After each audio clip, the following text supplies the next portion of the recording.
นะ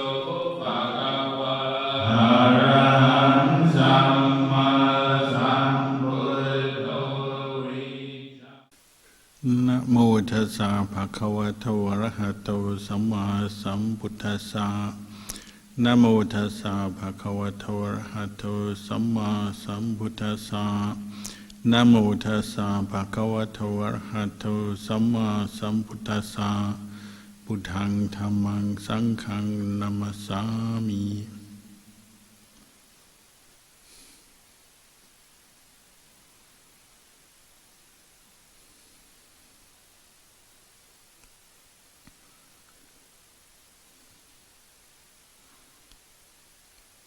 Blessings, good evening.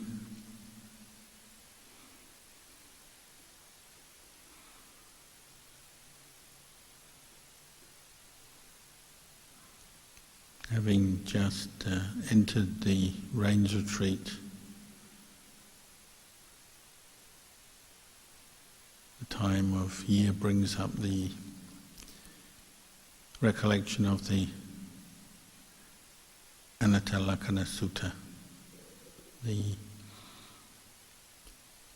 next main teaching the Buddha gave after the teaching, his first sermon, the Dhammacakkappavattana Sutta, that set forth the wheel of Dhamma rolling, and was a teaching he gave to the 5 ascetics, and Venerable Kalyano became the first enlightened disciple of the Buddha, so we call him Ajahn Kalyano. And then teaching the Anatalakkhana Sutta, the teaching on the characteristic of no self, or not self. The Buddha fulfilled his duty as a Buddha and brought the first 5 ascetics, disciples, to complete liberation or nibbana. As he gave that talk, their contemplation led to the development of the factors of enlightenment, mindfulness, investigation of Dhamma, persistent effort, rapture, tranquility, samadhi, equanimity. And they understood what they had previously not understood. So in that teaching, the teaching on the characteristic of no self, the Buddha was leading his first students in how to contemplate, how to investigate the truth.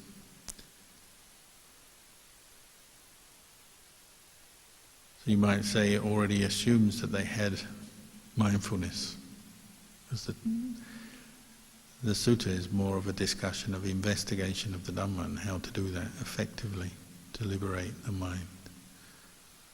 So it takes for granted that those ascetics already had mindfulness, they already knew how to meditate, which you would expect because they've been living and practicing with the Buddha for many years previously. And they almost certainly attained deep states of jhana, samadhi, but they hadn't yet heard the Dhamma from an enlightened Buddha, so they hadn't broken through the shell or the covering of ignorance that still limited the way they looked at life, and they were still bound up with suffering, the causes of suffering, craving, attachment, and the fetters, the 10 fetters. But they had sati and they had samadhi, we assume. So when they're listening to the Buddha, their minds would have been peaceful. They would have maintained whatever level of samadhi they could, and mindfulness. But they needed the stimulus or the trigger of the wisdom of the Buddha.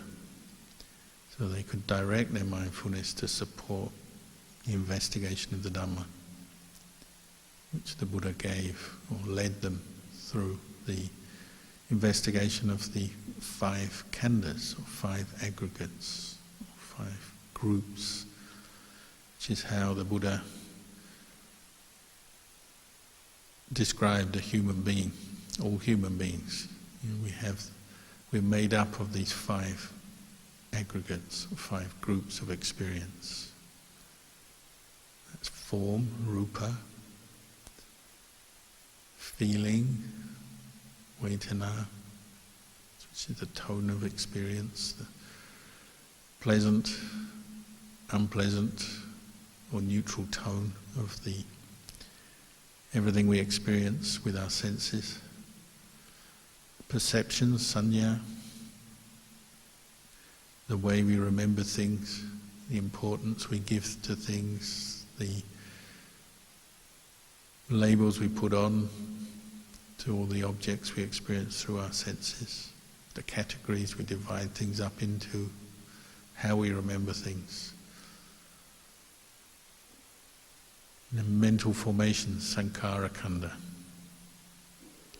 which is where volition arises, good and bad, wholesome or unwholesome. It's where we make karma, where karma originates.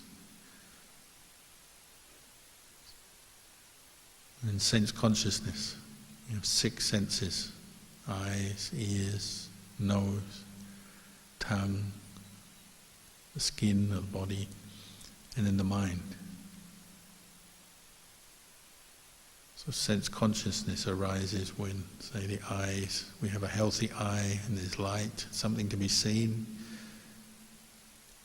The eye consciousness arises and links the object and the eye. So these are the 5 khandhas, or 5 groups, that the Buddha used to describe a human being, and encouraged his first 5 students to investigate, to understand their nature, using mindfulness, because mindfulness brings the mind to this place of equanimity, detachment, knowing experience without adding on, so without add-ons, without judging or favouring or being prejudiced against, just knowing experience as it is, whether it's physical sensations, the physical body and its component parts, or the mental khandhas, so feelings, perceptions, thoughts, sense consciousness, just knowing them and investigating them to see the way they are. So not beginning from any particular belief system or set of views, but trying to investigate things from a base of non-bias, non-prejudice, just looking and learning, witnessing the way things are. But he did use the teaching on the 4 Noble Truths that he laid out in his first teaching, the Dhammacakka Sutta. There is suffering, its cause, there is the cessation of suffering, then there's a path, practice leading to the cessation of suffering. So that was the framework for the investigation. So the Buddha was interested in, from his own experience, and then passing it on to his first students. How can he get them to understand what he has understood and liberate, free the mind from suffering? So like the greatest gift that one human can give to another.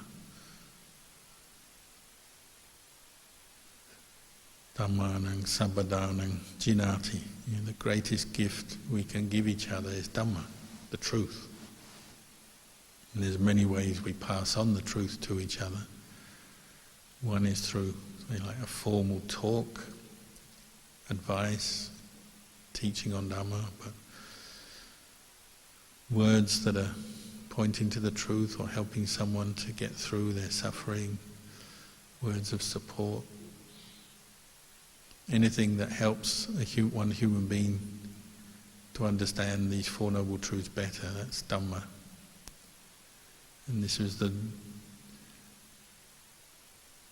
role of a Buddha, is to help proclaim the Four Noble Truths to the world. So as he taught the teaching on non-self, he's guiding his students to reflect on these 5 khandhas, 5 aggregates, ask questions, literally ask questions of their own experience as they were sitting there, meditating, listening to him with their well-established mindfulness and samadhi, because they have been practicing already. They already have sila, they know how to live peacefully, not to bother other people, not to harm themselves or others. Now he is leading them to just investigate the way things are in their experience, asking questions. This form, rupa, is it permanent or impermanent? What is the nature of this body that we have sitting right here? Is it permanent? Does it last? Or is it subject to change? Because their insight was really sharp and well developed to a certain extent, even though they weren't liberated, and they could quickly pick up on this simple truth that physical form is constantly changing. It's never in a fixed state, it's always in a state of flux. And it's not that there's nothing there, but what is there is always changing. So as we know, since birth, since the egg in our mother's womb was fertilized by our father's sperm and an embryo formed, there's been constant change for this physical form right up to this very moment. And we breathe in, we breathe out. Cells are being born, dividing, dying off. All kinds of different chemical changes, physical changes, changes to the different elements and component parts of the body are going on.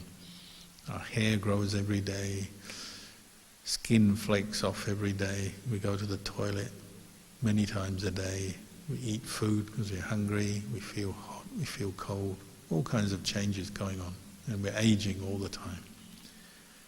With aging, we get sickness and we get accidents as well, and one day we'll die.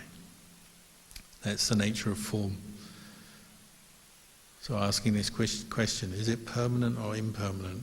The students all answered, impermanent, Venerable Sir. This body doesn't stay still, does it? We're moving around all the time as well, changing postures.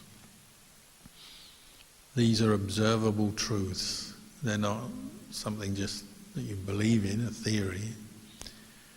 The Buddha was encouraging and directing his students to look at the way things are with mindfulness, to investigate the Dhamma and conclude, this physical form is impermanent, and ask further, what's impermanent, is that satisfactory or unsatisfactory?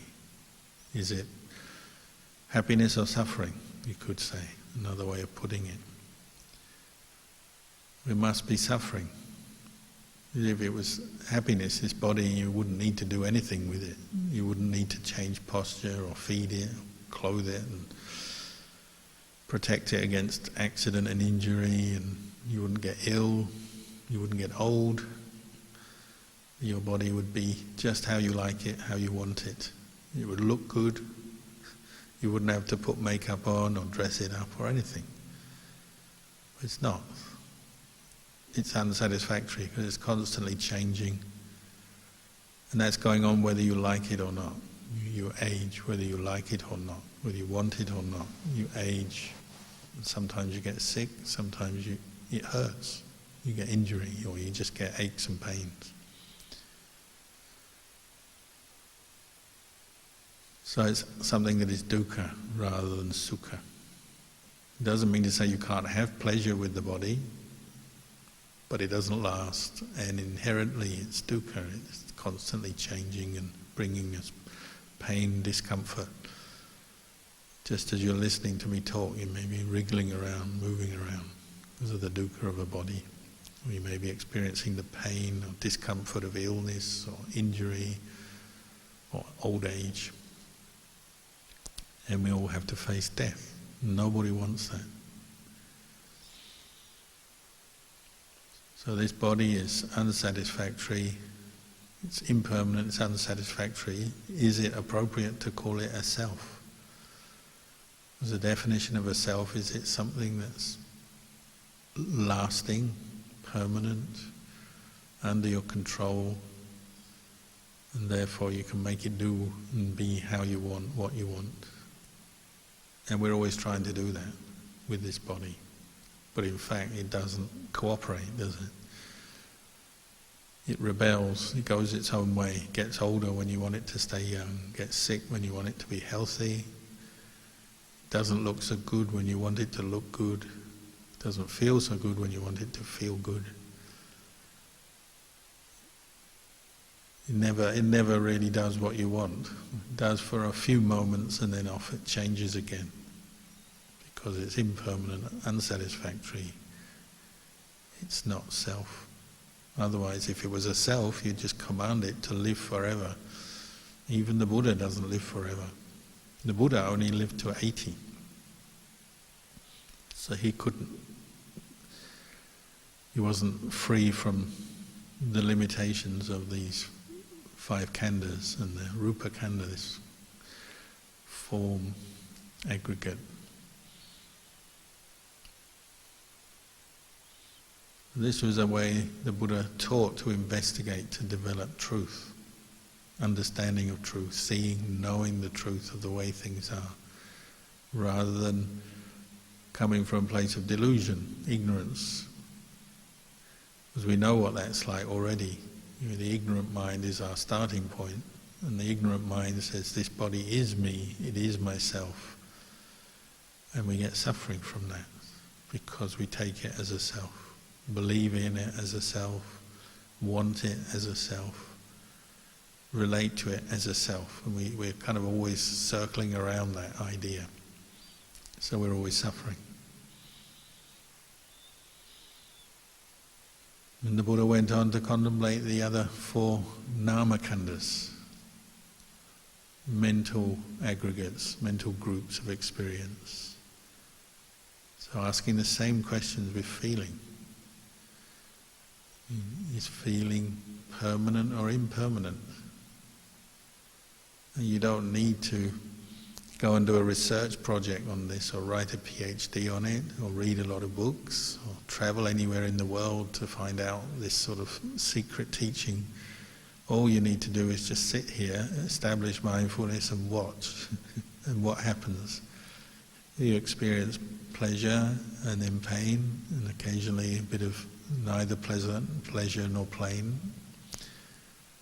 And that's the nature of the feelings that we experience. It's the tone of experience. Pleasant tone, unpleasant tone, neither pleasant nor unpleasant. It can be mental, so you just have a thought of something that you like, and it might bring you a bit of mental pleasure for a while, but then it passes. Or you remember something that you didn't like, it's unpleasant, unenjoyable, and it brings you pain. So it can be physical or mental, pleasure or pain, but none of it lasts. And what doesn't last is that suffering, or is it dukkha, or is it sukha, is it happiness? It can't be happiness because it doesn't last. There may be happy feelings, pleasant feelings sometimes, but they don't last.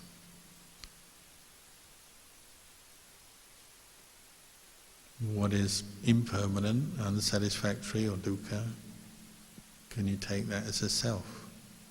Well, again, like the body, feelings,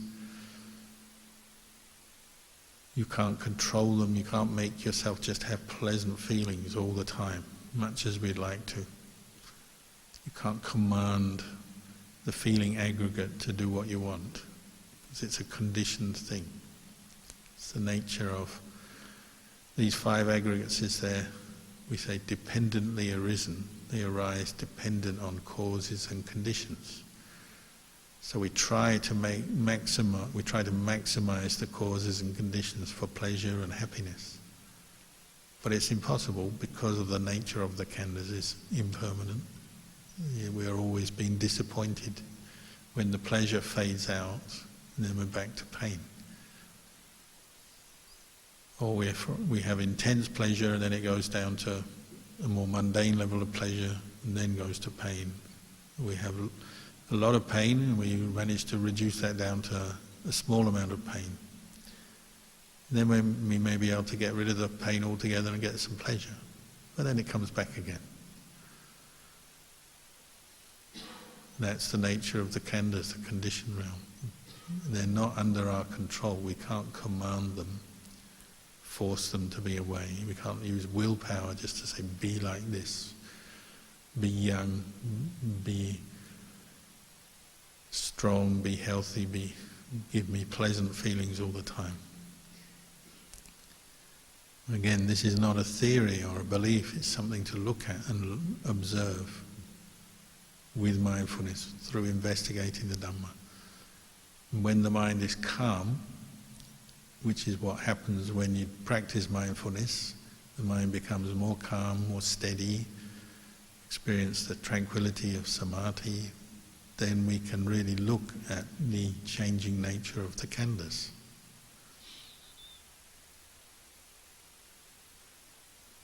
And it's not wrong to, say, read or learn about these teachings. Say, read the sutta, chant the sutta, remind yourself of the words. But you also need to develop the mindfulness, the steadiness of mind, the detachment, so that you can actually see and know the nature of the khandhas rather than just reflect on them, from a place of theory, intellectualize about them, philosophize about them. You actually need to see or know them as they are changing in their nature. And you can do that, which is why we practice meditation. This is why we cultivate the path of mindfulness, insight through our daily life. Because you're observing the 5 khandhas arising and passing away and not doing what you want. You're observing not self in a very practical, direct way when you develop mindfulness and focus on them. And the same with perceptions, how they change. Something that you like one day, next day maybe you don't like it. Your perception changes. As we age, our perceptions change. Things we used to like and indulge in, say like toys or games or certain pursuits, as you get older maybe you don't like them anymore. They seem foolish or trivial, and your perceptions change. What you think is good, right for you, can change, and you think that's no longer good, it's not right for you. Your views on things, about ideas, politics, the world, about yourself, about another person, can all change. And of course memory, which supports our perceptions, can also change, can disappear as you get older. Or not even when you're old, just if you drink too much or take too many drugs, your memory disappears, doesn't it? You can't even remember what you did last night after a night of binge drinking. Just don't know, blank.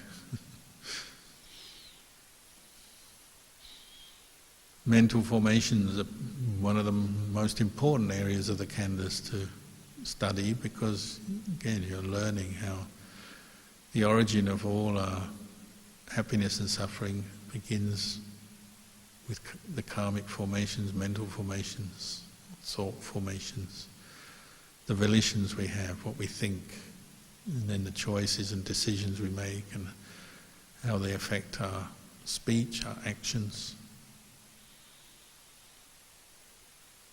But you're also learning to see the impermanent, unsatisfactory nature of mental formations or volitions. You can't just say, have one thought in mind all day long. or all my life. I just want one thought. It doesn't happen, it doesn't last that long. Or if there's a thought you don't like, you can't just command it to go away from your mind. Say, I never want to have that thought again. Go away.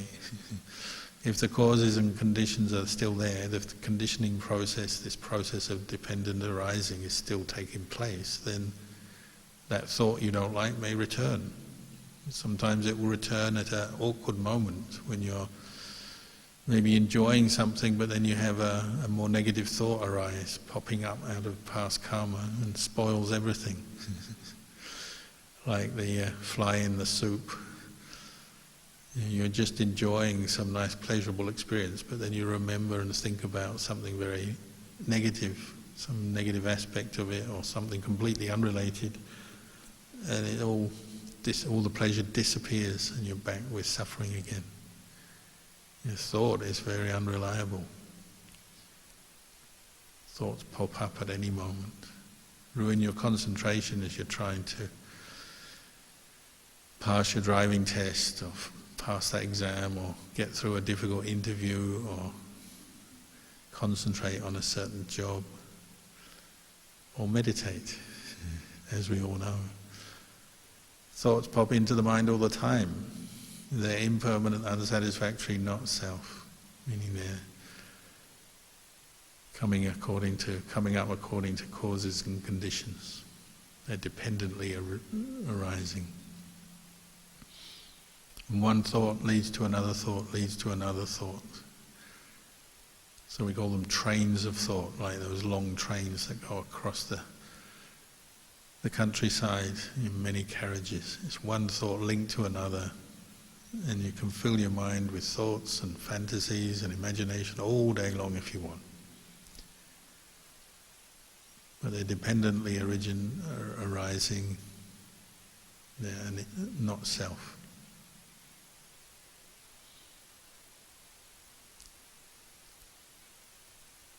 That's why sometimes when people develop deep states of samadhi, they're still part of the sankhara khandha.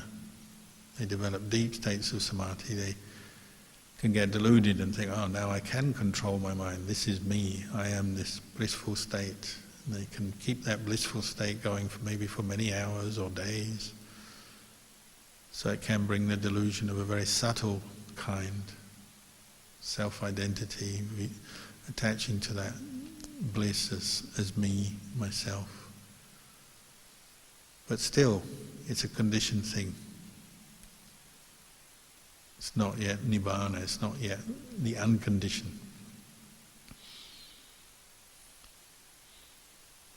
So the Buddha led his students to reflect on these 5 aggregates, asking these questions until they get to the conclusion that they really are unsatisfactory, not self. And what happens when you see anicca, dukkha, anatta, or impermanence, unsatisfactoriness, and the lack of self, lack of a lasting, abiding self in any of these things, whether they're coarse, refined, near or far, young or old, whatever, is that the mind tires of its attachment to them, becomes disenchanted, we say. The Buddhist word is disenchanted, dispassionate, nibbida. They lose their fascination,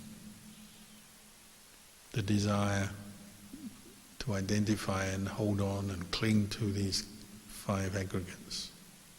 Fades from the mind, doesn't want to follow the desire anymore, doesn't want them. Now it's not the same as what we call annihilationism, where you just don't want anything, and you just believe that everything, when you die, everything just ends there. It's different from that. It's just the mind is trained to the point where it sees these 5 khandhas as they are. They arise, they pass away, they're not self. So it's not forming a new view or taking up a new view or attaching to a new view, which would actually be back with the khandhas again. So it's just developing that clarity to not attach to what is not self. We talk about it, we have to use language, so often that does bring up more confusion or more attachment, clinging to the words, the theories. So this teaching is not one just to be believed in, it's one to be practiced through meditation, which is why the development of sati is so important, and then developing samadhi. When the mind is in samadhi, it's calm, peaceful, happy, then it can look with this clear, undefiled, or temporarily undefiled. It can look at experience without bias, without prejudice. And if you experience the mind that is still in samadhi, then it's that sense of self which is so automatic. Automatically we identify with the body as me, feelings, thoughts as me, mine, myself. We take everything personally and we make suffering out of it. When you're in samadhi, you're not doing that. You've temporarily had a rest from all that. So then you can look back at these 5 khandhas and see them the way they are. And that's teaching the mind the whole time. You're teaching yourself to see this is the way they are, and that changes your view and the way you relate to them. So some of that automatic identification with form, feeling, thought formations as self drops away. So it's a re-education of the mind in the way we look at the world, look at ourselves, look at other people, look at life. But not re-education in a sort of brainwashing or hypnotic way, or putting people into trances or drugging them. It's simply removing delusion.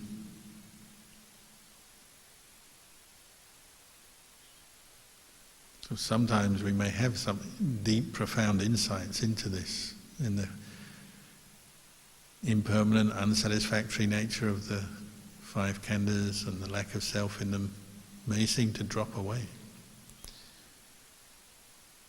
Maybe a temporary insight into we say the unconditioned, where this sense of self drops away, disappears. And the mind is very peaceful, it's liberated, but it may be just temporary until we reach nibbana. Then we can only have temporary experiences of liberation. But they're so profound that they lead the mind on to investigate more and continue the practice. Because one knows this is something very good. This is something that leads to real peace, real happiness.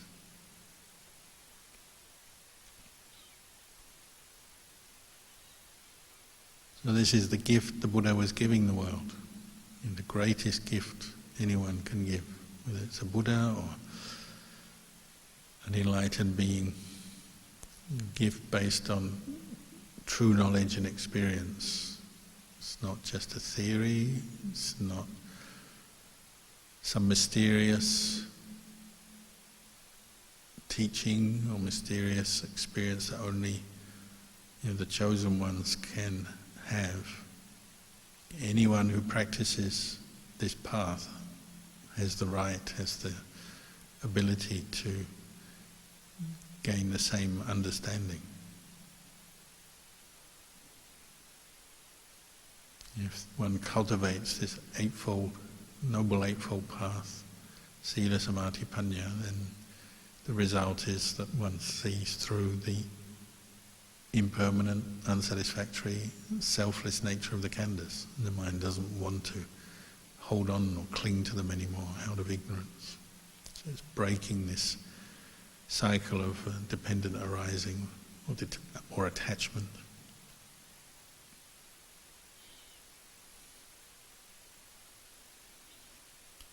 So I'll leave you with these reflections tonight.